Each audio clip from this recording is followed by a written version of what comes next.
Kim boshlagan bu yerda ishni, sizmi? Atabek Algaparov Atabek. Qarang, ish qilaylik.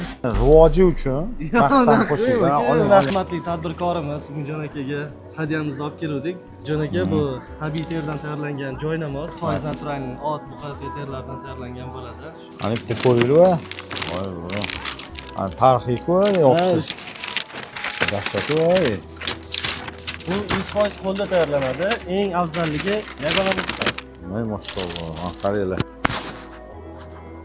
To'g'risi, juda ham xursand qilishdi.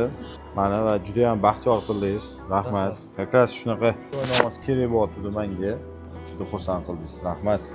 Eng eksklyuziv narsalar bizda bo'ladi. Sovg'aligi sizlarga yetish kerak ekanda endi. Xudo xolos. Bolalarimni boshlagan ishligiga omad tilaymiz. Topgan pulligi barakatli bo'lsin. Juda yaxshi ish boshlabsizlar. Men tavsiya berardim, sekin kiyimlar, terlardan qilingan cho'ponlarmi, bosh kiyimlarmi, unga ham o'tish kerak. Rahmat. Rahmat. Kim boshlagan bu yerda ishni, sizmi? Atabek Algaparov Atabek. Qarang, bitta ish qilaylik. Menga sovg'a olib keldingiz-ku. Sizlarning ishinglarning rivoji uchun maqsad qo'shilgan. Oling. Yo'q. Siz oling. Bu qarang, bu joynamoz men oldim hadya sifatida. Endi sizni ishingiz rivojiga hissa qo'shish. Hop. Motivatsiya. Motivatsiya.